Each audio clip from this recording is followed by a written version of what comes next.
नमस्कार, आज 22 जनवरी की तारीख और दिन सोमवार है। ये बीबीसी हिंदी का पॉडकास्ट दिन भर पूरा दिन पूरी खबर है। मैं हूं मोहम्मद शाहिद और मैं हूं प्रेरणा।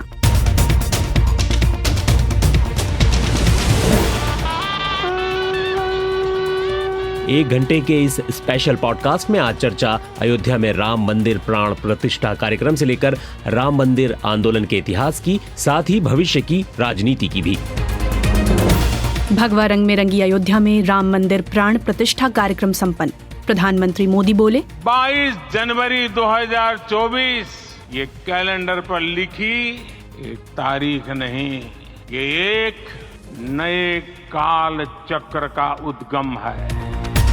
बाबरी मस्जिद विध्वंस, राम मंदिर आंदोलन के राजनीतिक पड़ावों से लेकर अदालती लड़ाई की कहानी सुनेंगे वरिष्ठ पत्रकार रामदत्त त्रिपाठी और कुर्बान अली से।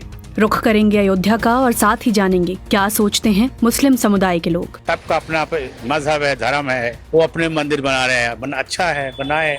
हम अपना काम कर रहे हैं, हम अपने नमाज पढ़ रहे हैं, किसी मुसलमान को कुछ लेना देना नहीं है। प्राण प्रतिष्ठा समारोह में विपक्षी दलों की गैर मौजूदगी और कांग्रेस के न आने के फैसले पर भी होगी बात। कहीं न कहीं मेनलाइन पार्टी कांग्रेस को तो जाना चाहिए था, चाहे बाद में क्रिटिसाइज भी करते कि पॉलिटिकल है, वो सब अपनी जगह है, लेकिन उस सेंटिमेंट की कदर तो जाते तो शायद अच्छा होता। लेकिन सबसे पहले सुनते हैं प्रेरणा से पूरे दिन का हाल।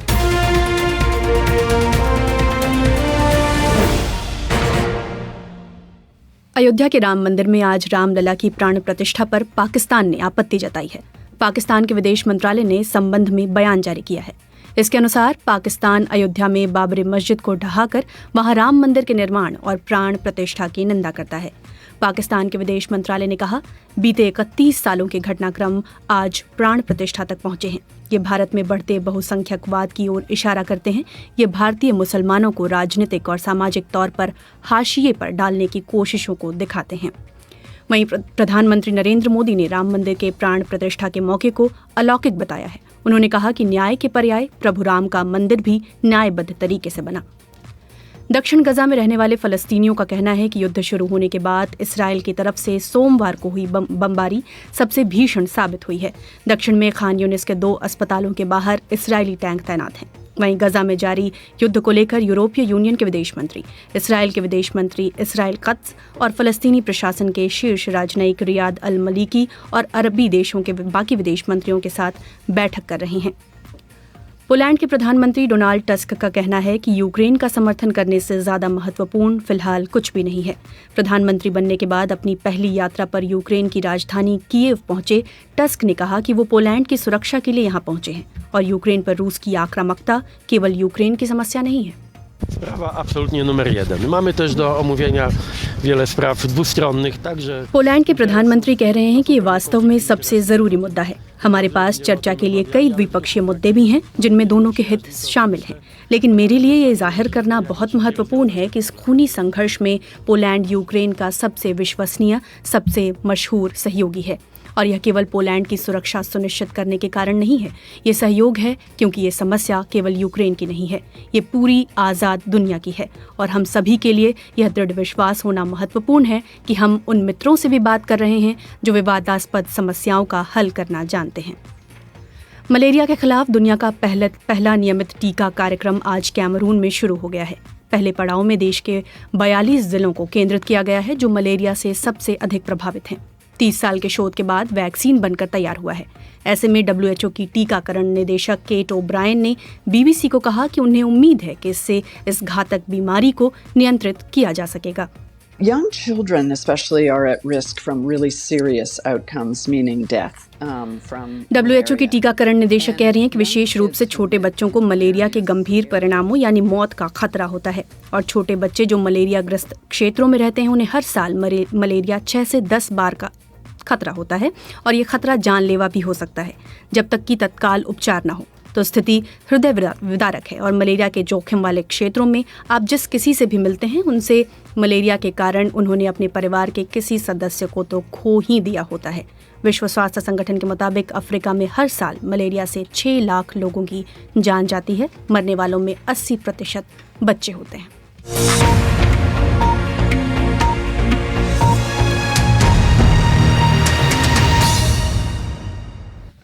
बीबीसी हिंदी का ये न्यूज पॉडकास्ट दिन भर पूरा दिन पूरी खबर है। अभी प्रेरणा से आपने देश दुनिया की ताज़ा खबरें सुनी और आज का ये पॉडकास्ट पूरे 1 घंटे का है क्योंकि आज एक बड़ा दिन है। आज अयोध्या में राम मंदिर का प्राण प्रतिष्ठा समारोह संपन्न हो गया।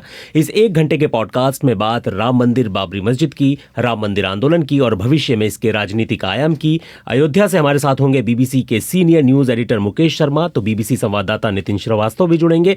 साथ ही हमारे साथ स्टूडियो में होंगे बीबीसी के पूर्व संवाददाता कुर्बान अली और रामदत्त त्रिपाठी। लेकिन सबसे पहले और पॉडकास्ट की शुरुआत राम मंदिर के प्राण प्रतिष्ठा समारोह से। हमारे रामलला अब टेंट में नहीं रहेंगे, अब इस दिव्य मंदिर में रहेंगे। मंदिर वही बना है जहां बनाने का संकल्प लिया था। आज रामलला वापस फिर से आए हैं 500 साल के बाद। जिनके त्याग तपस्या प्रयासों से ये सोने का दिन आज हम देख रहे, सुवर्ण दिवस देख रहे। तो प्रधानमंत्री नरेंद्र मोदी आज अयोध्या पहुंचे और दोपहर 12:29 पर निर्माणाधीन राम मंदिर में रामलला की प्राण प्रतिष्ठा की गई।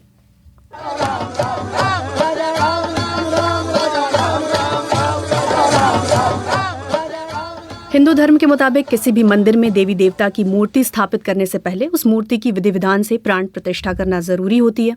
ये एक तरह की पूजा विधि है जिसके जरिए निर्जीव मूर्ति में प्राण की स्थापना की जाती है और एक बार जब ये संपन्न हो जाती है तो ऐसी मान्यता है कि मूर्ति जीवंत हो जाती है और वो पूजनीय योग्य भी बन जाती है। प्राण प्रतिष्ठा की पूजा विधि में प्रधानमंत्री मोदी के साथ राष्ट्रीय स्वयंसेवक संघ के प्रमुख मोहन भागवत, उत्तर प्रदेश के मुख्यमंत्री योगी आदित्यनाथ और राज्यपाल आनंदीबेन पटेल भी मंदिर के गर्भगृह में मौजूद रहीं। पूजा विधि करीब 50 मिनट तक चली। इससे पहले रामलला की मूर्ति का श्रृंगार किया गया। तय मुहूर्त पर मूर्ति से पर्दा हटा और फिर विधि विधान से पूजा कराई गई। फिर कार्यक्रम स्थल के मंच पर तकरीबन 7,000 लोगों के समक्ष शाहिद महंत गोविंद देवगिरी ने प्रधानमंत्री मोदी का उपवास तोड़वाया और उसके बाद यूपी के मुख्यमंत्री योगी आदित्यनाथ, आरएसएस प्रमुख मोहन भागवत और फिर प्रधानमंत्री मोदी ने एक एक कर कार्यक्रम में शामिल होने पहुंचे लोगों को संबोधित किया। आज आत्मा प्रफुल्लित है इस बात से कि मंदिर वही बना है जहां बनाने का संकल्प लिया था। योगी आदित्यनाथ की आवाज थी। अब सुनिए मोहन भागवत ने क्या कहा। आज अयोध्या में रामलला के साथ भारत का स्व लौट के आया है। वहीं प्रधानमंत्री मोदी ने कहा कि ये नए काल चक्र की शुरुआत है। आज हमारे राम आ गए हैं। सदियों की प्रतीक्षा के बाद हमारे राम आ गए हैं। सदियों का अभूतपूर्व धैर्य, अनगिनत बलिदान, त्याग और तपस्या के बाद हमारे प्रभु राम आ गए।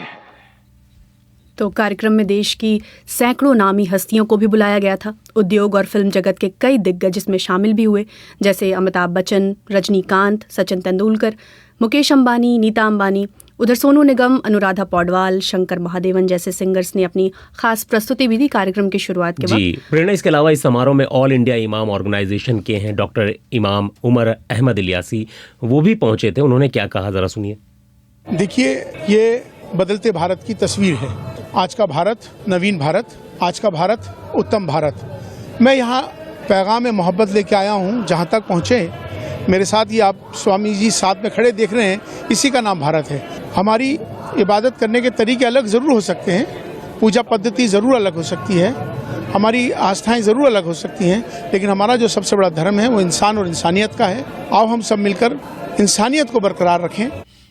लेकिन विपक्षी पार्टियों के नेता समारोह में नजर नहीं आए, जबकि केंद्रीय गृह मंत्री अमित शाह समेत बीजेपी के जो प्रमुख नेता हैं वो उन्होंने ये आयोजन देश के अलग अलग मंदिरों से लाइव देखा, वो भी आम लोगों के साथ।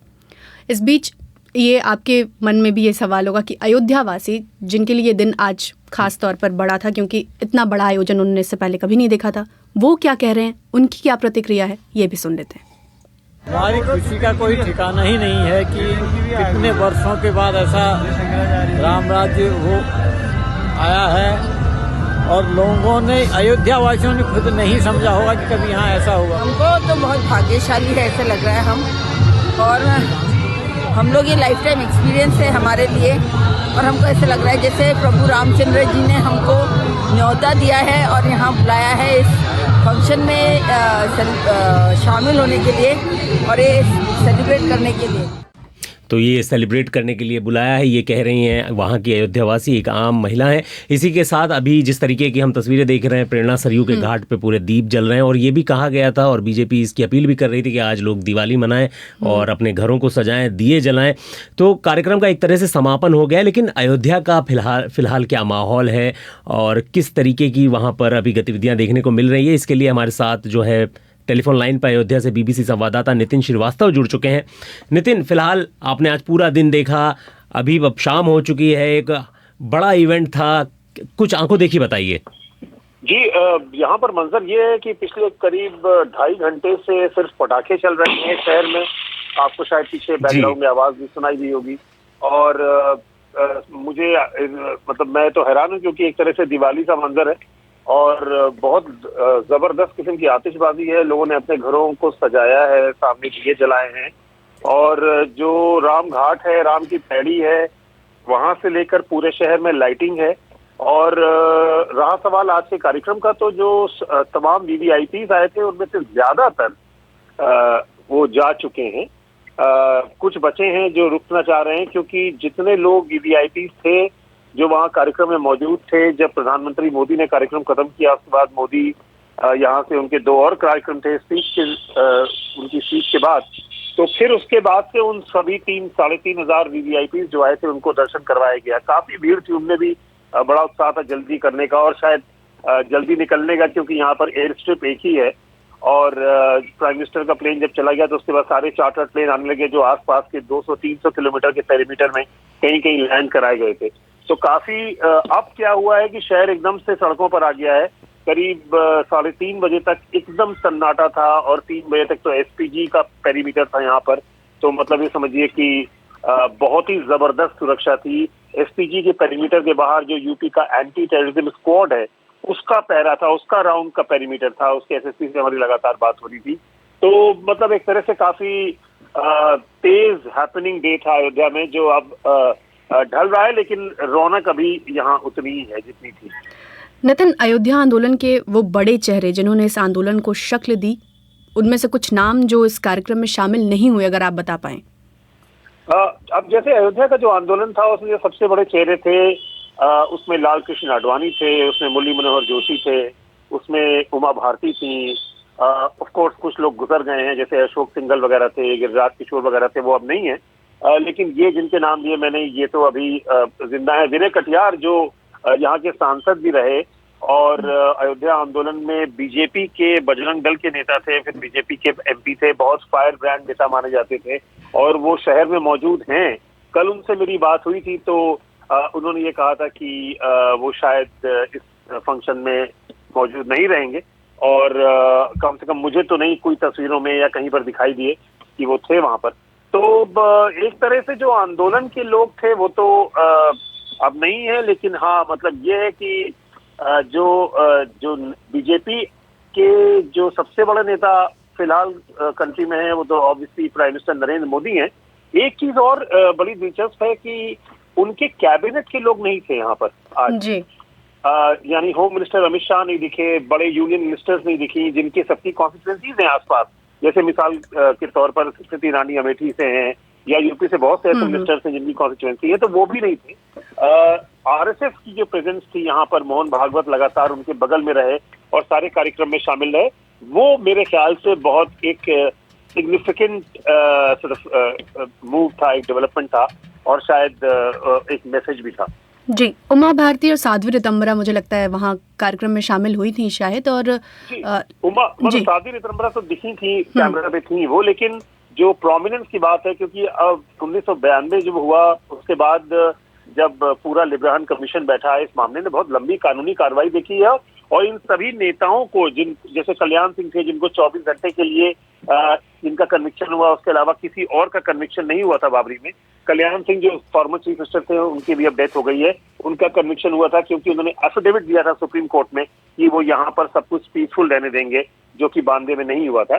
तो कहने मतलब और उनका जिक्र भी नहीं है। यहाँ पर आप सड़कों पर देखें तो 3 सारे कटआउट्स हैं जो लखनऊ से यहाँ आती हैं सड़कें हैं शहर में। बीच में जो है श्री राम की जो है तस्वीर है, ज्यादा से ज्यादा प्रधानमंत्री मोदी और उसके बाद योगी आदित्यनाथ, इन्हीं दोनों के कटआउट दिखते हैं। बहुत बहुत शुक्रिया। ये थे अयोध्या से बीबीसी संवाददाता नितिन श्रीवास्तव। और अब प्रेरणा, अयोध्या का जो राम मंदिर है और रामलला की जो प्राण प्रतिष्ठा हो चुकी है, तो ये बड़ा विशाल और भव्य मंदिर है जो दिखता है, लेकिन अभी भी इसमें सैकड़ों कारीगर लगे हैं, अभी भी इसको बनाया जा रहा है, इसकी प्रक्रिया शुरू हो गई है। ये मंदिर कई मायनों में खास है, मंदिर की वास्तुकला जो है उसको समझना भी ज़रूरी है। तो इसी के लिए बीबीसी संवाददाता तेजस वैद्य ने वास्तुकार आशीष सोमपुरा से बात की है और उनसे पहला सवाल यही पूछा कि ये किस शैली में बन रहा है। ये नागर शैली में बना हुआ मंदिर है। जैसे पूरे भारतवर्ष के पूरे नॉर्थ के अंदर नागर शैली ही प्रचलित शैली है। जैसे बड़े बड़े अगर पुराने मंदिर देखेंगे तो वो इसी शैली में बने हुए हैं। वैसे टोटल तो शिल्प शास्त्र में 16 शैलियाँ हैं, लेकिन 3 शैलियाँ जो अभी आप देख सकते हैं, वैसे नॉर्थ के अंदर नागर, मिडिल इंडिया के अंदर उड़ीसा के पास में जो है वो बसेरा, और साउथ में द्रविडियन शैली। लेकिन ये मंदिर तो नॉर्थ में है, प्लस सभी शैलियों में सबसे ज़्यादा आर्किटेक्चरली वेल डेवलप्ड शैली है। तो इसी की वजह से इस नागर शैली को चुना गया। जब पापा ने पहली प्रथम डिज़ाइन बनाई थी तो इसी के अंदर बनाई थी कि जिससे वो सबसे सुंदर लगे। देश में राम भगवान के बहुत सारे मंदिर हैं और बहुत बड़े बड़े भी है कई जगह पे। तो ये जो राम जन्मभूमि मंदिर है वो बाकी राम मंदिर से कुछ चीज़ों में अलग हो रहा है, मतलब ये उसकी एक पहचान बना रहा हो, ऐसी कोई चीज़ें वहाँ पे रखी हो? नॉर्मली गर्भगृह बाकी सब मंदिरों में स्क्वायर होते हैं, इसका पर्टिकुलरली जो गर्भगृह है वो ऑक्टागोनल शेप में है, क्योंकि ये विष्णु का शेप भी माना गया है और इसका शिखर भी उसी शेप में ऊपर तक जाएगा। तो इसका शिखर भी कम्प्लीटली डिफरेंट है। अगर आप किसी और मंदिर के साथ इसको कंपेयर नहीं कर पाएंगे। अभी अगर पूरे भारत उसमें देखने जाए तो एक रूइन बिहार में और एक ओरछा का मंदिर है जो इस ऑक्टागोनल शेप में है, लेकिन उससे भी ये अलग तरीके से इसका वेल आर्टिकुलेटेड एक वर्जन बोल सकते हैं कि ऑक्टागोनल शेप में इसका पूरा बनाया हुआ है। असल में ऐसा देखा गया कि जो हिंदू परंपरा के पुरातन मंदिर है उसमें ज़्यादातर रेत का पत्थर सैंडस्टोन से बने हुए होते हैं। तो जब ये मुहिम चल रही थी तब उसमें जो ईंटें दर्शाई गई थी कि राम मंदिर के लिए ये ईंटें हैं, तो क्या ईंटों का इस्तेमाल इसमें हुआ है इस मंदिर में? डेफिनेटली हर एक मंदिर में ईंटों का तो इस्तेमाल होता है, क्योंकि जो भी मंदिर सैंडस्टोन से बनते हैं या मार्बल से बनते हैं तो अंदर की साइड के फिनिश के लिए, क्योंकि अंदर की साइड का जो स्टोन होता है वो रफ होता है, तो अंदर 1 या 2 लेयर ब्रिक के बनते ही हैं और उसके ऊपर उसके बाद उसका अंदर का इंटीरियर फिनिश होता है, तो वो उसमें भी यूज़ होते। तो हम लोगों ने इसी के अंदर भी इन चीज़ों का, मतलब वो जो शिलाएँ आई थी उनका उपयोग किया हुआ ही है इसके अंदर। तकरीबन 30 साल पहले आपके पिताजी ने इसका प्लान तैयार किया था, डिज़ाइन तैयार की थी। इतने सालों के बाद मंदिर के डिज़ाइन में कोई बदलाव हुआ है या जो 30 साल पहले का था वैसे का वैसा ही बना है? पुराना डिज़ाइन का ये एक्सटेंशन है, पूरा डिज़ाइन बदला नहीं गया है, क्योंकि जो पिताजी ने बनाया था उस टाइम पे एक गर्भगृह, गुड़ मंडप और रंग मंडप और सिंहद्वार मतलब चौकी थी, और अभी जो हमारा नया डिज़ाइन है उसके अंदर गर्भगृह, गुड़ मंडप, रंग मंडप, उसके आगे नृत्य मंडप और गुरु मंडप के साइड में प्रार्थना मंडप और कीर्तन मंडप, मतलब 3 और मंडपों का विस्तार किया गया इसके अंदर। तो ये थे आशीष सेमपुरा जो वास्तुकार हैं, जिनसे बात कर रहे थे बीबीसी संवाददाता तेजस वैद्य। तो आज के कार्यक्रम की पृष्ठभूमि की तरफ अब बढ़ते हैं शायद। बिल्कुल, और हमारे साथ स्टूडियो में बीबीसी के पूर्व 2 संवाददाता बैठे हुए हैं, एक हैं रामदत्त त्रिपाठी और दूसरे हैं कुर्बान अली, और वरिष्ठ पत्रकार हैं, और बड़ा दिलचस्प मौका भी है क्योंकि आज एक ऐतिहासिक दिन भी कह सकते हैं इसको, एक बड़ा दिन है। अगर पीछे हम मुड़ें, क्योंकि राम मंदिर आंदोलन को बड़े करीब से देखा है दोनों शख्स ने, तो आप हैं रामदत्त त्रिपाठी। अगर मैं आपसे बात करूं, 1528 में मस्जिद बनती है रामदत्त जी, और फिर उसके बाद ये विवाद शुरू हो जाता है, लेकिन ये कौन सा मोड़ है जो इतना बड़ा रूप ले लेता है? मैं समझता हूँ कि सबसे बड़ा जो इसमें एक्ट है, पॉलिटिकल एक्ट है, वो वहाँ पर मस्जिद बनाना ही है, क्योंकि उस जगह पे जहाँ बनी है मस्जिद तो फिजिकली उतना कोई बहुत उसका मुझे उपयोग तो दिखता नहीं। भले वो मैं नहीं ये कहता कि भाई सुप्रीम कोर्ट ने भी नहीं कहा कि या ASI ने भी नहीं कहा कि कोई मंदिर तोड़ के बनाई गई मस्जिद जी, लेकिन वो भी एक बाबर का एक असर्टिव पॉलिटिकल स्टेटमेंट था ना अपने शासन का। जैसे शासन आज मोदी जी दिखा रहे हैं कि हम सत्ता में है, तो बट मोदी जी पे थोड़ा पाबंदियां हैं, डेमोक्रेटिक और कॉन्स्टिट्यूशनल डेमोक्रेसी है, बाबर पे तो कोई अंकुश था नहीं। लेकिन अभी कभी इस तरीके का रिकॉर्ड भी नहीं मिलता कि जो गवर्नर थे अवध के मीर बाकी, उन्होंने बाबर के कहने पे ये ज़मीन कैसे हासिल की या मस्जिद से पहले वहाँ क्या था, ये आप ही का लिखा मैंने पढ़ा है। हाँ, तो वही मैं कह रहा हूँ कि वो ये है कि रूइंस थे, ऐसा ही नहीं कहा कि खंडहर थे, और नीचे उस पर कुछ इस तरह के अवशेष मिले हैं जिससे ये लगता है कि कोई हिंदू पूजा स्थल का स्ट्रक्चर था। तो लेकिन मैं कह रहा हूँ कि सबसे बड़ा जो बीज तो वहीं बो दिया गया जिसके बाद ये सब इतना तूफान ये सब हुआ। तो कुर्बान साहब, आप क्या देख पाते हैं कि 1948 में या 1949 के दौर की बात है जब मूर्ति रखी गई, क्या ये शुरुआत मतलब उबाल जो आता है वो वहाँ से है? शुक्रिया। शायद नहीं, उबाल असल में इसकी हिस्ट्री अगर आप जाएं लीगल हिस्ट्री के बारे में तो 1853 में पहली बार ये एक डिस्प्यूट की शक्ल में सामने आता है, और फिर उसके बाद 1860 में कुछ चीज़ें हुई, और 1860 वो कट ऑफ डेट है जब अंग्रेज़ ने 1857 के बाद पूरे हिंदुस्तान में हर ज़िले के इम्पीरियल गजेटियर तैयार किए थे। तो पहला ऑफिशियल जो डिस्प्यूट इसमें दिखाई देता है वो इस इम्पीरियल गजेटियर में है। फिर 1885 में भी वहाँ इसको लेकर के कुछ कार्रवाई हुई, लेकिन जो आपने कहा असली चीज़ शुरुआत हुई उसकी अगर डिस्प्यूट लीगल डिस्प्यूट माने तो 22 दिसंबर 1949 को जब वहाँ मूर्तियाँ रखी गईं जिन्हें आस्था वालों ने कहा कि राम प्रकट हुए, और जो पुलिस के 2 कांस्टेबल थे जिन्होंने उर्दू में वो FIR भी मौजूद है लिखी कि साहब ये कुछ लोग आए शरपसंद अनासिर और इन्होंने ये मूर्तियां रखी। उसी के बाद वो प्रॉपर्टी सील कर दी गई, उसमें ताला डाल दिया गया और रिसीवर नियुक्त कर दिया गया, और उसके बाद वहाँ पूजा अर्चना होने लगी। अब इसको लेकर के अदालती कार्रवाई तो और बाद में हुई है, लेकिन मैं आपको यहाँ ये याद दिलाऊं कि उस वक्त के जो प्रधानमंत्री थे जवाहरलाल नेहरू और गृह मंत्री थे सरदार वल्लभ भाई पटेल, दोनों के पत्र मौजूद हैं जो उन्होंने गोविंद वल्लभ पंत जो उस वक्त उत्तर प्रदेश के मुख्यमंत्री थे उन्हें लिखे कि ये बड़ा गलत काम हुआ है, पाप तक शब्द का इस्तेमाल उन्होंने किया है और इसको फ़ौरन हटाया जाना चाहिए। लेकिन पंत जी ने कहा कि नहीं साहब ये तो हटाना मुश्किल होगा, और उसकी वजह ये कि वहाँ के जो लोकल MLA थे बाबा राघव दास, आज ही कल इंडियन एक्सप्रेस में वो पूरी स्टोरी भी आई है उनके बारे में कि वो आचार्य नरेंद्र देव वहाँ के एक बड़े नेता थे समाजवादी आंदोलन के, वो MLA थे अयोध्या से, उनको हराने के लिए ये सारा षड्यंत्र किया गया था। और बाबा राघव दास कांग्रेस के MLA उन्होंने कहा फुट डाउन कि नहीं साहब मूर्तियाँ किसी कीमत पे नहीं हटाई जाएंगी, और उसी लाइन को कांग्रेस की उस वक्त की लीडरशिप ने फॉलो किया।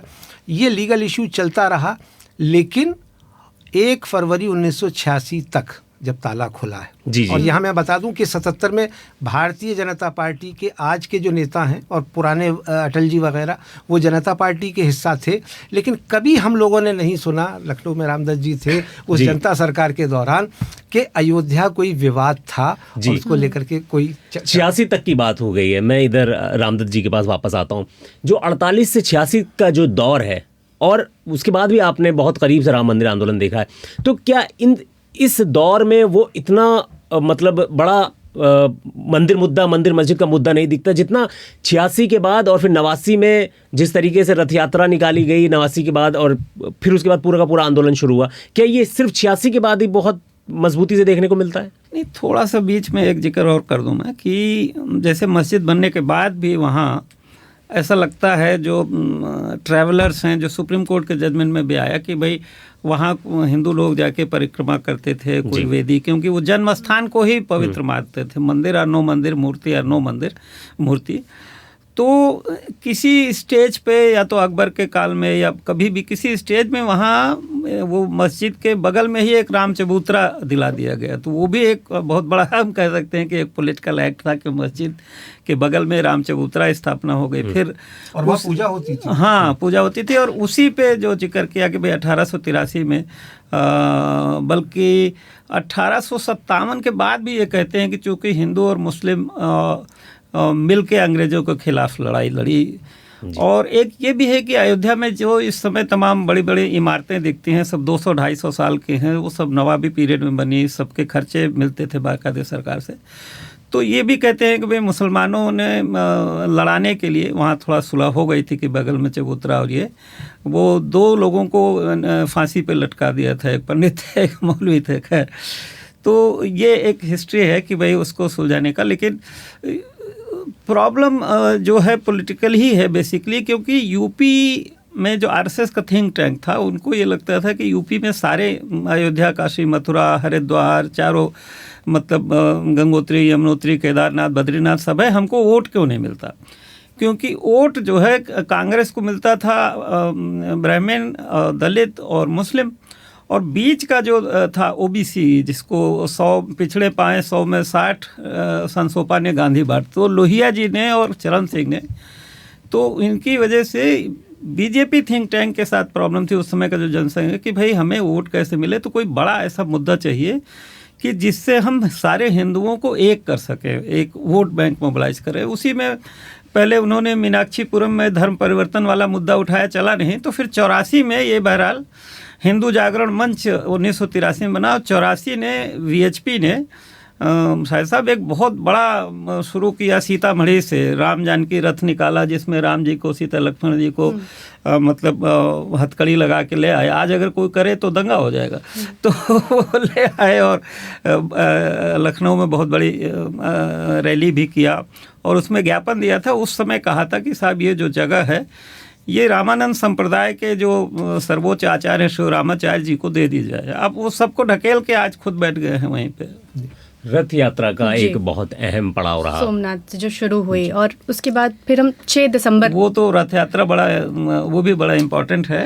लेकिन ये बताएंगे कुर्बान भाई, हुआ ये कि देवीलाल जी से परेशान थे वीपी सिंह, तो देवीलाल को कंट्रोल काबू में करने के लिए वीपी सिंह ने मंडल कमीशन की रिपोर्टें लागू कर दी, और उसके 2-3 दिन बाद अडवाणी जी ने रथ यात्रा अनाउंस कर दिया सोमनाथ से ये। हाँ, लेकिन यहाँ इसमें रामदत्त जी मेरा ख्याल है कि ये जो 83 और 84 तक का आपने बताया और उससे 89 तक की जो राजनीति हुई है, ज़रा हमें उसकी भी बात करनी चाहिए, क्योंकि मैंने अभी 2 महीने पहले एक लंबा लेख लिखा है और उसमें फैक्ट्स के साथ इन बातों को कहा है कि ये दरअसल करवाने वाली इंदिरा गांधी थी, जिन्होंने राम जानकी रथ यात्रा निकलवाने का इंतज़ाम किया।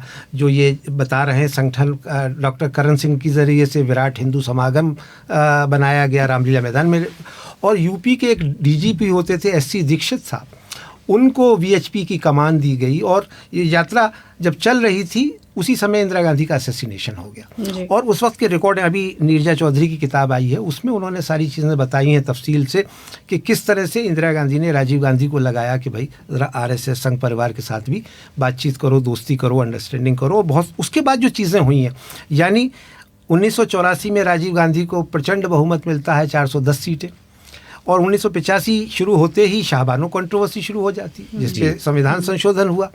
अब ये कहा जाता है कि कांग्रेस के अंदर ये एक स्कूल ऑफ थॉट था कि भाई ऐसा लग रहा है कि जैसे मुसलमानों को हमने अपीज कर दिया और हमने सरेंडर कर दिया, तो now appease the majority community.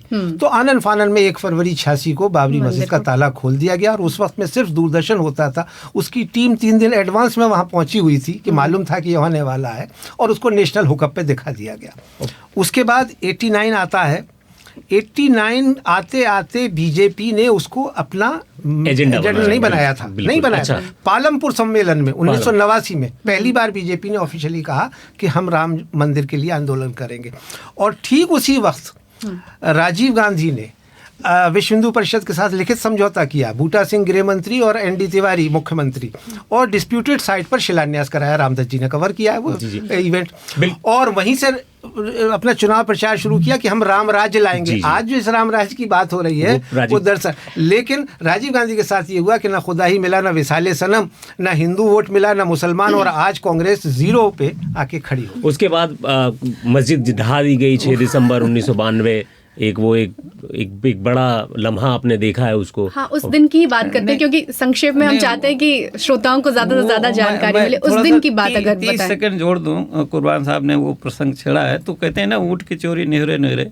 तो हुआ क्या था कि 77 में इंदिरा जी हार गई थी जनता पार्टी को, और काफ़ी माइनॉरिटी वोट जो है वो कांग्रेस को नहीं मिला। 71 में बांग्लादेश बना, उससे भी इंटरनेशनल जो मुस्लिम आ रहे थे। तो कहते हैं कि 80 में जब इंदिरा जी आई हैं तो वो सॉफ्ट हिंदुत्व, मतलब कि बिना मुसलमानों को नाराज किए कुछ कर, तो राम कथा पार्क के लिए 82 में 42 एकड़ ज़मीन वहीं बगल में बाबरी मस्जिद के उन्होंने की थी कि साहब बिना मस्जिद को तोड़े, बिना मस्जिद को गिराए, हट की हम कर लेंगे। और राजीव गांधी ने जो शिलान्यास भी कराया था देवराहा बाबा से कहने पे, वो भी 290 फीट उस पे था। तो कांग्रेस ये सोच रही थी कि हम एक बड़ा हिंदू स्मारक राम जी के नाम पे कर देंगे बिना हट किए, लेकिन वो तो ट्रेड यूनियन जैसा है ना कि जो 20% बोनस मांगे, वीएचपी उसको बढ़ाती गई, तो वो सुलझा नहीं। आखिरकार 9 नवंबर 2019 को फैसला हो गया और ये तय किया गया कि भाई 2.77 एकड़ की जो ज़मीन है वो हिंदू पक्ष को दी जाए और जो है 5 एकड़ मुस्लिम पक्ष को दी जाए। लेकिन यहाँ एक लिब्राहन आयोग वाली भी एक जो जाँच चली और उसमें जो है वो सारे लोग बरी हो गए, उस पर आप क्या कहते हैं? क्या एक मान लीजिए धर्म का एक अलग, धार्मिक जगह का एक अलग मामला था, लेकिन एक ये आपराधिक मामला भी तो हुआ, उसको आप किस तरीके से? देखिए, लिब्राहन कमीशन का तो काम फैक्ट्स की जांच करना था, क्रिमिनल केस अलग चल रहा था जी, ठीक है ना। और सुप्रीम कोर्ट ने भी अपने इस फाइनल जजमेंट में कहा कि भाई ये एक बाबरी मस्जिद को तोड़ना एक क्रिमिनल एक्ट था जी, वो, और उसी को कंपनसेट करने के लिए 5 एकड़ ज़मीन भी दी। अब उसमें क्या कहें, ये मतलब कि जिस काम को सुप्रीम कोर्ट मानता है कि भाई वो एक क्रिमिनल एक्ट था, और देखिए बाबरी मस्जिद तो दिन दहाड़े सबके सामने तोड़ी गई थी और उसमें लीडर्स थे वहाँ, है ना, और हम और रामदत्त जी प्रत्यक्षदर्शी थे, हम लोगों ने उस दिन रिपोर्टिंग करी थी। तो उसमें कानून तो ये कहता है कि एक भीड़ में भले मेरा कोई डायरेक्ट रोल ना हो, लेकिन भीड़ में जो सब हैं वो सब शरीके जुर्म माने जाएंगे। तो वो मौजूद तो वहाँ थे ही लोग। तो अब ये तो एक न्यायपालिका के लिए एक सवाल है उत्तर देने का। नहीं, लेकिन आखिरकार जो है वो बरी कर दिए गए इलाहाबाद हाई कोर्ट से 2022 में। सब उसमें थे, लालकृष्ण आडवाणी थे, उमा भारती थी, मुरली मनोहर जोशी थे, 32 जो लोग थे वो सब बरी हो गए। लेकिन अब बात जो है वो उसको थोड़ा और आगे बढ़ाते हैं। अब बात करते हैं 5 एकड़ जो ज़मीन दी गई उस मामले को लेके, क्योंकि ये भी एक बड़ा अहम मसला है। क्योंकि ये मुस्लिम पक्ष को जो ज़मीन दी गई वो 25 किलोमीटर दूर दी गई है और धन्नीपुर गांव है जहां पर मस्जिद बननी है। ये भी जानना ज़रूरी है कि धन्नीपुर में जो मस्जिद की स्थिति है वो किस तरीके की है। तो बीबीसी संवाददाता आनंद झड़ाने ने जो है वहाँ गए और वहाँ बात की है स्थानीय लोगों से जी। ये धन्नीपुर है, अयोध्या धाम से तकरीबन 20 किलोमीटर दूर। सुप्रीम कोर्ट के फैसले के बाद यहाँ पर सुन्नी वक्फ बोर्ड को 5 एकड़ ज़मीन दी गई थी और इस ज़मीन पर एक मस्जिद बननी थी, एक कैंसर का अस्पताल बनना था और साथ ही साथ एक कम्युनिटी किचन बनना था। लेकिन उसके बाद भी 4 साल के बाद भी अभी तक यहाँ पर एक ईंट भी नहीं रखी गई है। मोदी जी कहते हैं सबका साथ सबका विकास, उसके हिसाब से यहाँ भी कुछ ना कुछ होना चाहिए। और यहाँ मस्जिद ही नहीं है सिर्फ, यहाँ पे एक बहुत अच्छा प्लान था अस्पताल का और हम लोगों को बहुत खुशी हुई कि हमारे क्षेत्र में अस्पताल आएगा और यहाँ अभी अस्पताल तक का काम नहीं हो पाया। यहाँ तक कि एक ईंट की न्यू में एक ईंट भी नहीं रखी गई है। ये कहीं ना कहीं थोड़ा सा दुख का विषय है। सरकार को बिल्कुल इंटरेस्ट लेना चाहिए। सरकार अभी का नाम से राम जन्मभूमि के जो उद्घाटन उसमें व्यस्त है सरकार, और हमारा अपना सोचना है कि उद्घाटन होने के बाद हमारी राज्य सरकार योगी आदित्यनाथ हमारे मुख्यमंत्री जी उसके बाद यहाँ का भी संज्ञान लेंगे वो और यहाँ पे चौमुखी विकास करवाएंगे। शायद हिंदू समुदाय में हर्ष का माहौल है, हम सब देख रहे हैं, आवाज़ें भी हम सुन रहे हैं, लेकिन मुस्लिम समुदाय राम मंदिर पर क्या सोचता है? तो देश भर में अलग अलग जगहों पर, भोपाल, गोधरा और मुंबई में मुस्लिम समुदाय के लोगों से बात की बीबीसी संवाददाता ने। सुनिए। बाबा साहब अम्बेडकर ने जो डेमोक्रेसी बनाया है, हर लोगों को अपने धर्म से करने का हक है और हम उनको बधाई देते हैं कि अच्छा रहे और अच्छा करे, शांति का माहौल बनाए रखे। गोधरा का मुसलमान हर चीज़ से शांति सद्भावना से शांति से पसार हो, ये कार्यक्रम भी अच्छे समाज में मिलकर होए और शांति रहे, वही विचार रहा है। सबका अपना मजहब है, धर्म है, वो अपने मंदिर बना रहे हैं, अच्छा है, बनाए। हम अपना काम कर रहे हैं, हम अपने नमाज पढ़ रहे हैं, उससे कुछ लेना देना नहीं, किसी मुसलमान को कुछ लेना देना नहीं है। वो मंदिर बनाए, कुछ भी बनाए, उनका धर्म है, वो अपना जो भी कर सकते हैं, उसमें कोई लेना देना नहीं हम लोगों को। सरकार का पीछे अपन चल रहे हैं और क्या नाम से शासन और प्रशासन का अपन बिल्कुल सहयोग कर रहे हैं। जिस तरीके से उन्होंने कह के रखा है कि अभी जो है माहौल के हिसाब से उनकी जो यात्राएं वगैरह निकलेंगी उसका हम सहयोग कर रहे हैं। उसके भी हम कुछ विरोध नहीं है किसी के लिए, कि दिल में कोई डर, किसी का खौफ नहीं है किसी का। और बस यही है कि बस दुकानें बंद हैं अभी, माहौल कुछ अच्छा ही है और ऐसा कुछ माहौल ख़राब नहीं है कुछ। आज हम मंदिरों में जो जो काम करना चाहिए था, कुछ पुताई का काम था, कुछ सफाई का काम था, कुछ पेड़ छटाई का काम था, वो सब किया है, व्यवस्था की है। आज के कार्यक्रम की सारी व्यवस्था करके दी है मंदिरों में, ताकि ऐसा ना हो कि लोगों को ये लगे कि हम सहयोग नहीं कर रहे। हम पूरा सहयोग है। राम तो सबके ही है ना, हिंदू मुस्लिम सिख ईसाई सबके राम है, उससे कोई मतलब नहीं है अपन को। मतलब जो हो रहा है अच्छा हो रहा है, उससे कोई बस मतलब अपन को कोई आपत्ति नहीं है। मतलब जो चीज़ हो रही है वो अच्छी हो रही है अपनी जगह पे। भगवान श्री राम सबके ही हैं, आई समझ आपके। ये नहीं है साहब मियाँ है, हिंदू है, ये है, वो सब बेकार बातें हैं। हिंदुस्तान सबका ही एक है, एक भारत, एक अटल, सब एक। ये BBC हिंदी का न्यूज़ पॉडकास्ट दिन भर पूरा दिन पूरी खबर है। इस पॉडकास्ट को और BBC हिंदी के सभी पॉडकास्ट को आप गाना, जियो सावन और स्पॉटिफाई जैसे मोबाइल ऐप पर भी सुन सकते हैं। आज BBC हिंदी का ये विशेष पॉडकास्ट है जो पूरे 1 घंटे का है। आगे पॉडकास्ट में क्या विश्लेषण करेंगे, जानते हैं। आज मंदिर बना है, लेकिन लोगों का मानना है कि कहीं ना कहीं नरेंद्र मोदी का हाथ था उसमें, तो ये सारा फायदा उनको होने वाला है। अब राम मंदिर बनने के बाद इसका राजनीतिक असर क्या होगा, इस पर विस्तार से करेंगे बात।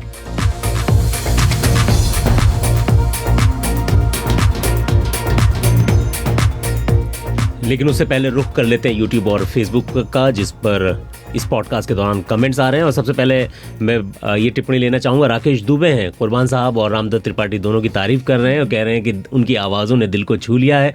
पंडित अजीत धर द्विवेदी कहते हैं कि भारतीय सनातन धर्म के लिए ऐतिहासिक दिन है, लेकिन राम मंदिर के आंदोलन में शामिल मुख्य नेताओं को कार्यक्रम में ना बुलाया जाना चिंता की बात है। मदन लाल लंबोरिया हैं, कहते हैं हमारी संस्कृति, हमारी सोच जो है वो राजनीतिक स्वार्थ की ओर मुड़ रही है। इसी तरीके से कन्हैया प्रसाद, विजय पांडे, इंतजार अंजुम, मनोज व्यास, नवनीत मिश्रा, इनके कमेंट्स आ रहे हैं। सानल कुमार लिखते हैं कि राजनेता को हमेशा आने वाली चुनौती से निपटने की तैयारी में लगे रहना चाहिए, ना कि मंदिर और पूजा पाठ में। वहीं मंगीलाल लखारा लिखते हैं कि गोधरा की जनता बहुत समझदार है, देश को शिक्षा लेनी चाहिए। तो लगातार यूट्यूब और फेसबुक पे कमेंट करते हैं और मैं तो कहता हूं कि भाई आप इसको शेयर भी किया करें। सुनते हैं, बढ़ते हैं इस पॉडकास्ट के दूसरे पड़ाव में। और आज हमारा 1 घंटे का स्पेशल पॉडकास्ट है। कई राजनीतिक पार्टियों और विपक्षी नेताओं ने जो है राम मंदिर की इस प्राण प्रतिष्ठा समारोह का बायकॉट किया था, जिसमें कांग्रेस प्रमुख है, उसके अलावा विपक्षी दल के कई नेता हैं। लेकिन हिंदू धर्म में जो सर्वोच्च धर्मगुरु शंकराचार्य होते हैं, उन्होंने भी इस प्राण प्रतिष्ठा आयोजन में शामिल नहीं होने की बात कही थी।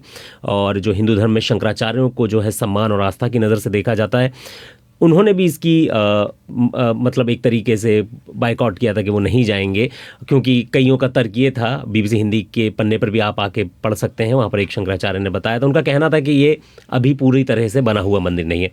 लेकिन अगर इतिहास में झांका जाए, और जिस तरीके से भी कुर्बान साहब ने बताया कि कांग्रेस की एक बड़ी भूमिका रही राम मंदिर आंदोलन में, मतलब राम मंदिर आंदोलन हम 92 से मानते हैं त्रिपाठी जी, लेकिन ये जिस तरीके से 80 के दशक के कई फैक्ट्स रखे, अगर कांग्रेस की इस भूमिका पर बात की जाए, कांग्रेस के ना शामिल होने को लेकर बात की जाए, तो इस पर BBC संवाददाता सर्वप्रिया सांगवान ने वरिष्ठ पत्रकार नीरजा चौधरी से बात की है। पहले उसे सुन लेते हैं। देखिए 1991 में तो कांग्रेस के मैनिफेस्टो का हिस्सा ही था ये कि वहाँ मंदिर बनाना है। और इंदिरा गांधी ने भी 1983 में जब विश्व हिंदू परिषद की एकता यात्रा देश में घूमी थी, जो कि राम मंदिर मूवमेंट के प्रीकर्सर था, तो उस समय इंदिरा गांधी की टासिट सपोर्ट थी, उन्होंने फंडिंग भी की थी उसकी। और वो कुछ कार्यक्रमों में जाना चाह रही थी, लेकिन उनको कहा गया कि ओपनली आप मत आइए, तो पीछे से सपोर्ट उनका था। और राजीव गांधी के जब प्रधानमंत्री थे तो बाबरी मस्जिद में ताले खुलवाए थे, जो कि 1949 के किस्से के बाद लगे थे वहाँ।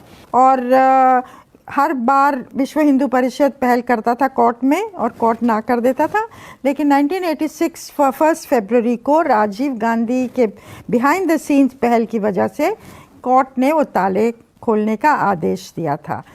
आइडिया था कि मुस्लिम विमेन बिल, जो कि शाहबानू को नकारने वाला था, उससे मुसलमानों को खुश कर देंगे और ताले खुलवा के हिंदुओं को खुश कर देंगे। दोनों चीज़ें नहीं हुई, लेकिन उस एफर्ट से मूवमेंट को एक बहुत बड़ा मूवमेंट में उछाल आया था। जिसने आगे की राजनीति को निर्धारित किया। फिर नरसिम्हा राव जब कांग्रेस के प्रधानमंत्री थे 1992 में, जब बाबरी मस्जिद को गिराया गया था 6 दिसंबर को, तो नरसिम्हा राव ने कुछ जर्नलिस्ट से कहा था उसके बाद कि उन्होंने पूछा था आप सो रहे थे या पूजा कर रहे थे, तो उन्होंने कहा था नहीं, आप समझते हो मैं राजनीति नहीं समझता हूँ, मैं राजनीति में पैदा हुआ हूँ, मैंने ऐसा होने दिया।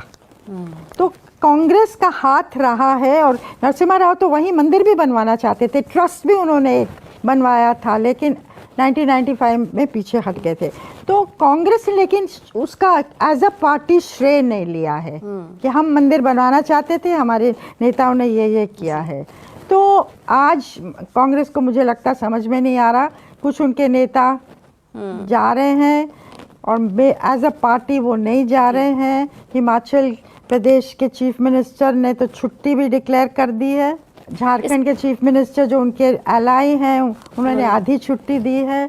तो कांग्रेस के लिए एक दुविधा है और वो समझ में भी आती है दुविधा। अगर कांग्रेस इसका पूरा बाइकॉट कर रही है इस पूरे इवेंट का, तो क्या ये इंडिया अलायंस और कांग्रेस के लिए क्या ये सही फैसला है या अभी इसका रिपोर्टेशन उन्हें दिखेगा?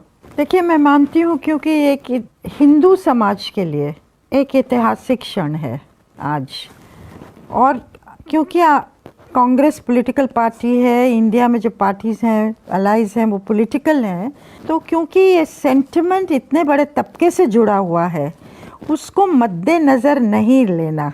उसको ये बात सही है, पॉलिटिकल है, ये बात भी सही है, इसका फ़ायदा भाजपा को होने वाला है क्योंकि भाजपा इस मूवमेंट से जुड़ी हुई है, ओपनली जुड़ी हुई है, उसको बढ़ावा दिया है।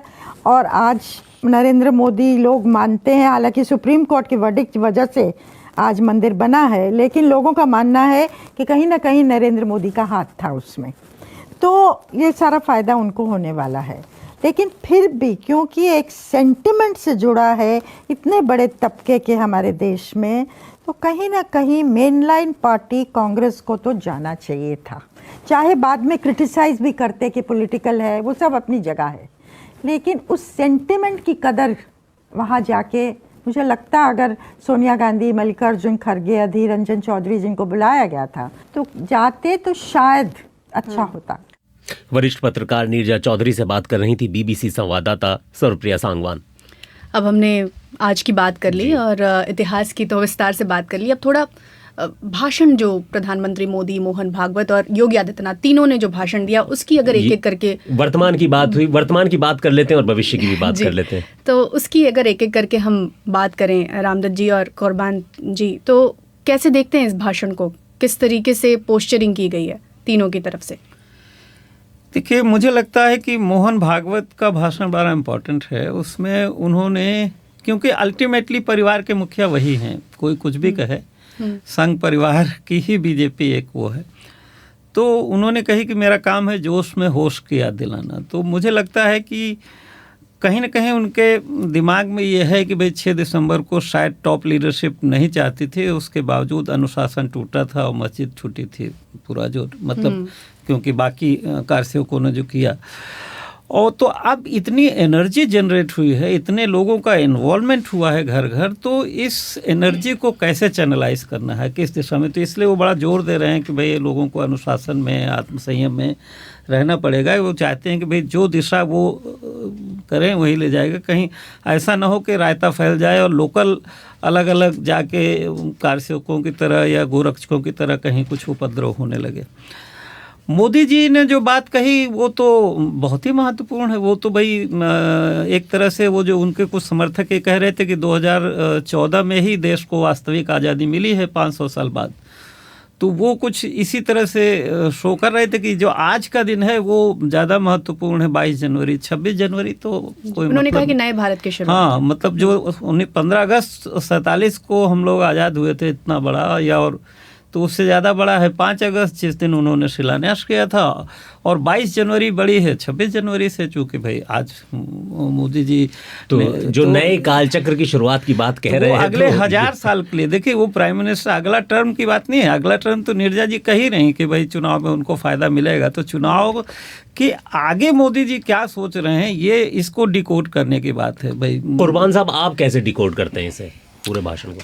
देखिए, माफ़ कीजिएगा, 2014 में नरेंद्र मोदी का आना और पिछले 10 साल का उनका शासनकाल, इस देश को उन्होंने डी फैक्टो हिंदू राष्ट्र बना दिया। और इसलिए जो मोहन भागवत का आज का भाषण है, मोहन भागवत किस कैपेसिटी में थे वहाँ? वो ना मंदिर के हिस्सा थे, मतलब आंदोलन के हिस्सा हो सकते, लेकिन वो संस्था के हिस्सा नहीं थे, वो सरकार के नहीं है, किसी संवैधानिक पद पर वो नहीं है, लेकिन योगी, मोदी और आनंदीबेन पटेल के साथ वो वहाँ बैठे हुए थे। पहली बार फोरफ्रंट पे साथ और में उन्होंने नजर आए। एक कोशिश की है इस तरह का माहौल मैसेज देने की कि साहब सब कुछ समन्वय के साथ चला जाए, लेकिन समन्वय है कहाँ? और इसलिए 2024 की ये तैयारी है पूरी तरह से, उसमें अगर ये चुनाव जीतते हैं तो ये माना जाना चाहिए कि एक तरह से ये हिंदू राष्ट्र के लिए रेफरेंडम होगा, क्योंकि डी जूरे नहीं है अभी देश। और देखिए, जो बात हो रही है इस देश में, सबसे अहम बात यह है कि हमारे सामने पाकिस्तान का एग्जाम्पल मौजूद है, जो एक धर्म के नाम पर, एक नफ़रत के नाम पर बनाया गया देश था, और वो 25 साल एक नहीं रह सका।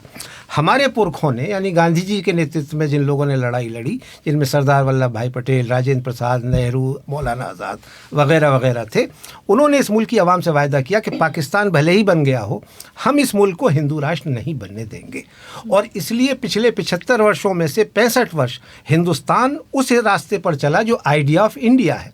लेकिन अब ये जो बहुसंख्यकवाद की राजनीति हो रही है, जिसको मैं ब्लेटेंट मेजोरिटेरियन कम्युनल एजेंडा कहता हूँ, वो एक तरफ उसी तरफ ले जाती है। आपके 400 एमपीज़ में से एक मुसलमान नहीं है, एक ईसाई नहीं है, सिर्फ एक गलती से सिख है। आप इसे पार्टिसिपेटरी डेमोक्रेसी नहीं कह सकते। हाँ, भारतीय संविधान के तहत चुनी हुई सरकार है, इससे इनकार नहीं किया जा सकता, लेकिन ये इंक्लूसिव डेमोक्रेसी नहीं है। ये उस लोकतंत्र का मैसेज नहीं है जो गांधी जी ने दिया था और इस मुल्क की आवाम के साथ वायदा किया था। लेकिन हमेशा से बीजेपी और सब लोकतंत्र का हवाला देते हैं, बहुत सारी बातें करते हैं कि सब कुछ जनता चुन रही है, डेमोक्रेसी के तहत सब कुछ हो रहा है और सब कुछ कानून के तहत हो रहा है, मंदिर भी कानून के तहत बना है। ये पूरा का पूरा हम लोगों ने बात की राम मंदिर आंदोलन की, उससे पहले हमने 1948 की भी बात की, 80 के दशक की भी बात की, जहां आपने कहा कि कांग्रेस सॉफ्ट हिंदुत्व अपनाती है।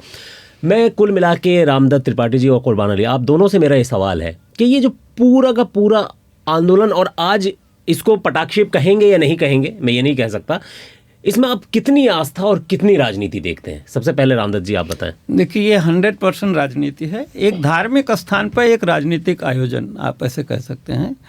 और जो आशंका है कुर्बान साहब ने कही, तो बहुत सारे लोगों को आशंकाएं ये हैं। आस्था भी तो रही इसमें, मैं टोक रहा हूँ, माफी चाहूंगा, लेकिन आस्था भी रही। आप कह रहे थे कि परिक्रमा भी की जाती थी, आस्था लोगों की थी। मैं आज के आयोजन की बात कर रहा हूँ। मैं ठीक है, पब्लिक की आस्था है, हमारी आस्था है, सब देश की आस्था है राम के प्रति।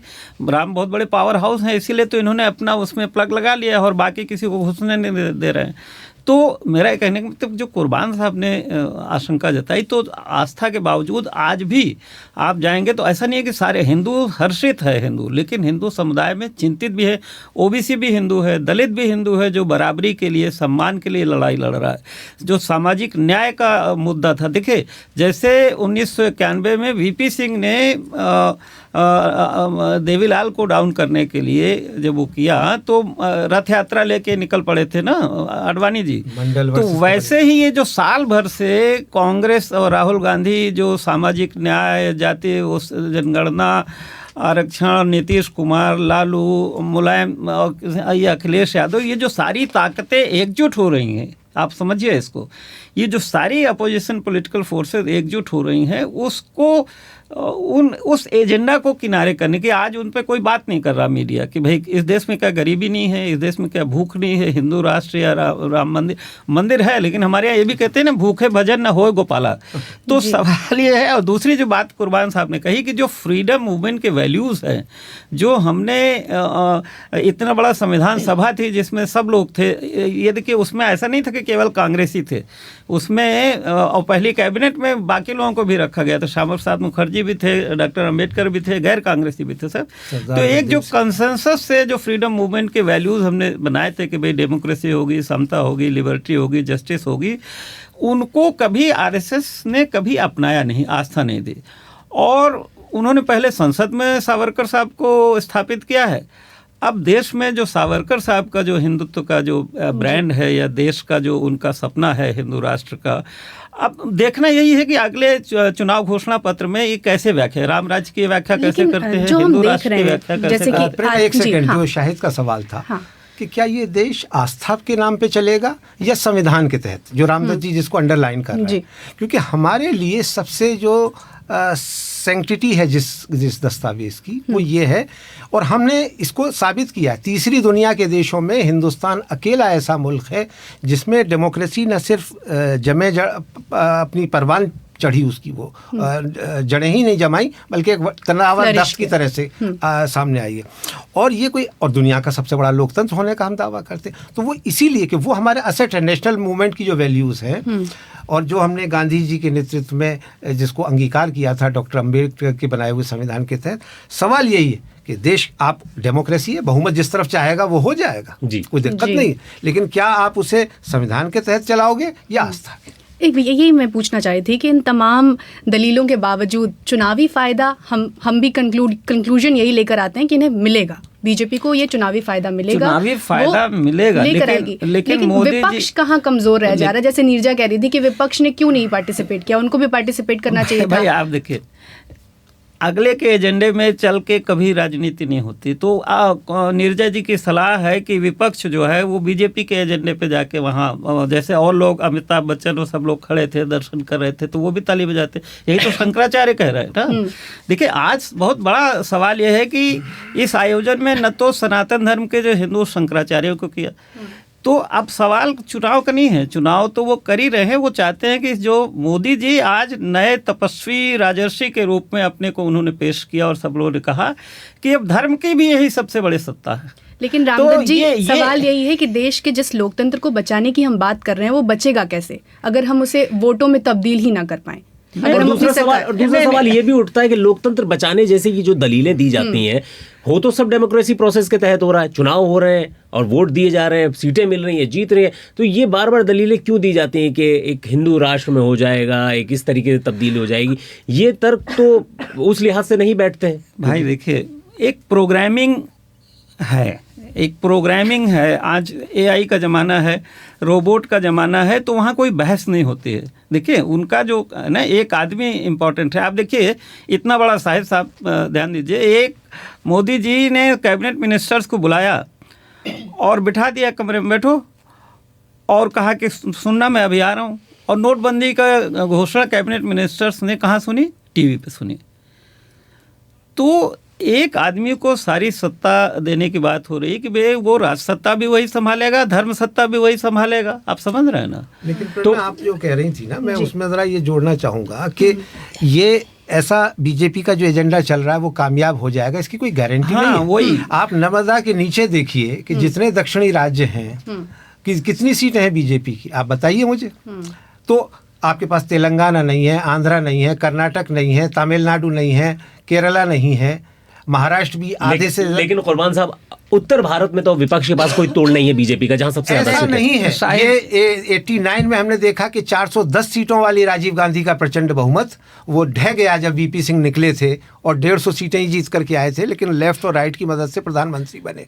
तो ये कोई फॉर्मूला नहीं। आप याद कीजिए, 2018 में बीजेपी चुनाव हारी थी राजस्थान, मध्य प्रदेश और छत्तीसगढ़। अरे कुर्बान साहब, मैं आपको याद दिलाऊं, 92 में मस्जिद गिरी थी ना जी, और 93 में यूपी का चुनाव हुआ, तो क्या हुआ? सब लोग एकदम ये था कि भाई क्या हो रहा। इसलिए मैं बात इम्पोर्टेंट है कि अगर वो सोशल फोर्सेस, वो जो जिनको इकट्ठा कर रहे हैं, नीतीश कुमार, लालू यादव और ये सब सारे लोग, और सारे, अगर ये सोशल फोर्सेस, OBC, दलित और माइनॉरिटीज़, जिनको लग रहा है कि भाई हमारे अधिकारों को खतरा है, संविधान को खतरा है, क्योंकि देखिए जब डेमोक्रेसी नहीं होती है तो क्या होता है। मैं 18 महीने जेल में रहा हूँ इंदिरा जी की और कैप्टन साहब के साथ, कुर्बानी अली जी के फादर के साथ।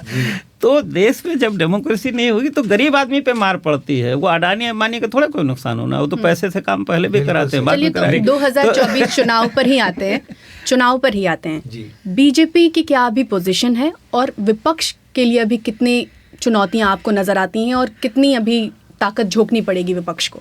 देखिए, विपक्ष तो बहुत ही बिखरा हुआ है। इंडिया अलायंस का जो हाल है उसे देखते हुए तो लग रहा है कि वो एक शायद हारी हुई लड़ाई लड़ रहे हैं, क्योंकि ऐसे समय में कि जब सीट एडजस्टमेंट होना चाहिए, रणनीति बननी चाहिए, आपका एजेंडा आना चाहिए, आपका मैनिफेस्टो बनना चाहिए, आप यात्रा पर निकल पड़े। तो विपक्ष की तो हालत बहुत है। लेकिन जैसा रामदत्त जी ने कहा, जो रियल पॉलिटिकल फोर्सेस है, देखिए जब मंडल लागू हुआ तो इनको बीजेपी वालों को कमंडल कहा जाता था, मंडल वर्सेस कमंडल, और मंडल वर्सेस कमंडल की वजह से बीजेपी और कांग्रेस दोनों बड़ी पार्टियां देश की उत्तर प्रदेश और बिहार से लंबे अरसे तक दूर रहीं, और बीजेपी तो बीच बीच में आती रही, कांग्रेस भी गठबंधन बना के बिहार में, लेकिन यूपी में कभी नहीं आई। और यूपी में एसपी और बीएसपी का इमरजेंस हुआ, दोनों ने अपने बलबूते पे भी सरकारें बनाई, मिलके भी चुनाव लड़े। तो ये कोई ऐसा फॉर्मूला नहीं। इस देश की जनता, और उससे मुझे बहुत उम्मीदें हैं कि वो जब ये फैसला करेगी कि क्या हम थियोक्रेटिक स्टेट की तरफ जाएंगे या सेक्युलर स्टेट की तरफ जाएंगे, जो कि जिस तरह से हमारा ये देश चला है, तो मुझे उम्मीद है कि फिर इस सब के बावजूद जो आज अयोध्या में हुआ, इस देश में एक सेक्युलर गवर्नमेंट बनेगी। लेकिन अब क्या कहते हैं, राम मंदिर बन चुका है, प्राण प्रतिष्ठा हो गई है, लेकिन क्या ये अंत है या शुरुआत है रामदत्त जी? क्योंकि अब मामला मथुरा काशी तक भी पहुंच गया है, जो आरएसएस का 80 के दशक में वादा भी था। काशी, मथुरा और अयोध्या की बात करते थे, मुक्ति के प्रस्ताव की बात करते थे। उधर ज्ञानवापी में सर्वे शुरू हो चुका है, उधर कभी कभी मथुरा की भी बात होती है। तो क्या आप दोनों क्या कहेंगे कि ये अंत है या शुरुआत है? नहीं, शुरुआत तो है, लेकिन मैं समझता हूँ कि राम जी के नाम पे आज जो काम किया, उसके बाद मोदी जी ने अपने ऊपर बहुत बड़ी जिम्मेदारी ओढ़ ली है कि वो खाली बोले नहीं, मर्यादा पुरुषोत्तम बन के दिखाएं, न्याय करें सबके साथ, किसी के साथ जाति नहीं होनी चाहिए। और जैसा कि भागवत जी ने कहा कि दैहिक दैविक भौतिक तापस, सबके कष्ट दूर करें, सुख ले आए। लोग गरीब है, रोजगार नहीं है, परेशानियां हैं तरह तरह की। तो लेकिन अब वो अपना इस एजेंडा उनको साफ करना पड़ेगा। अब लगता है कि प्लेसेस ऑफ वर्शिप एक्ट 1991 जो था, मतलब 1947 के बाद जिस धार्मिक स्थल की जो स्थिति थी वो बरकरार रखने की बात थी, लेकिन लोग ये अनुमान लगाते हैं कुर्बान साहब के, वो अब नहीं दिखता है, क्योंकि जिस तरीके से बनारस में ज्ञानवापी का मुद्दा शुरू हो गया, मथुरा का भी शुरू हो गया, तो अब ये दो और लक्ष्य कहे जाते हैं। आपकी आशंका हो सकता है कि सही हो, और कुछ लोगों को लगता है कि है भी। लेकिन मैं आपको ये बताऊं कि जब 13 मई 1996 को वाजपेयी जी ने 13 दिन के लिए प्रधानमंत्री पद की शपथ ली, तो उन्हें अंदाज़ा हो गया कि बिना देश को साथ चले नहीं लिया जा सकता। और तब उन्होंने फैसला किया कि ये जो 3 कंटेंशियस इश्यूज़ हैं, अयोध्या में राम मंदिर, यूनिफॉर्म सिविल कोड और धारा 370, इसको हम नहीं रखेंगे, इसको हम बैक बर्नर पे रखेंगे। और तब जॉर्ज फर्नांडिस ने उनका ये एनडीए का गठबंधन बनाया, जिसके तहत आज नरेंद्र मोदी जी प्रधानमंत्री के पद तक पहुँचे। तो ये वाजपेयी जी को अंदाज़ा हो गया, और वाजपेयी जी ने अपने 6 साल के कार्यकाल में कभी भी इस तरह की बात नहीं की, अयोध्या का मथुरा काशी। और अभी भी मुझे लगता है इस देश का हज़ारों साल की जो सभ्यता और संस्कृति है, और जो भारतीयता है, इंडियननेस जिसको कहा जाता है, और जो आइडिया ऑफ इंडिया है, वो एक दिन में नहीं बना। यहाँ हर 50 किलोमीटर पर तो ज़बान बदल जाती है, हर 500 किलोमीटर पर रियासत बदल जाती है, और इतना बड़ा देश, कश्मीर से कन्याकुमारी, कच्छ से कोहिमा तक, लोगों को पता नहीं है, लेकिन फिर भी सारे जहां से अच्छा हिंदुस्तान हमारा। तो वो जो सारे जहां से अच्छा हिंदुस्तान कहने वाले लोग हैं, वो इंक्लूसिवनेस के हामी हैं, और वो इस तरह के किसी एजेंडे को पसंद नहीं करेंगे, ऐसा मेरा यकीन है। आप क्या कहते हैं रामदत्त जी? जी, मेरा ये देखिए, बीजेपी स्टेप बाय स्टेप चल रही है। वाजपेयी जी ने वो मुद्दे इसलिए छोड़ दिए थे, उन्होंने कहा था कि मेरे पास उतना मेजॉरिटी बहुमत नहीं है। बिल्कुल, तो आज आरएसएस और बीजेपी, मोदी जी, भागवत जी लगे हैं कि हमें इतना प्रचंड बहुमत मिले, 400 प्लस, और नहीं खाली लोकसभा में नहीं, राज्यसभा में मिले, राज्यों की विधानसभा में मिले, ताकि वो अपना मनचाहे ढंग से संविधान संशोधन कर सकें। लेकिन अब देखिए, कहने से कुछ नहीं होता। आई थिंक मुझको उनके घोषणा पत्र का भी इंतजार है, और इस देश के लोगों के समझते हैं कि जो सामूहिक विवेक है, उस पर भरोसा करना चाहिए, क्योंकि इमरजेंसी के दिन भी आज ही जैसा ग्लूम लगता था कि पता नहीं कब अंत होगा, क्या होगा, लेकिन जनता ने अपने ढंग से जवाब दिया। कार्यक्रम में शामिल होने के लिए रामदत्त जी आपका और कुर्बान अली जी आपका शुक्रिया, और तमाम जानकारियों के लिए शुक्रिया। बिल्कुल, दिन भर पूरा दिन पूरी खबर का ये 1 घंटे का खास पॉडकास्ट था, इसको यहीं विराम देते हैं। इस पॉडकास्ट को प्रोड्यूस किया था मोहनलाल शर्मा ने और स्टूडियो मैनेजर थे अजीत सारथी। मुझे यानी मोहम्मद शाहिद और प्रेरणा को दें इजाजत। नमस्कार। नमस्कार।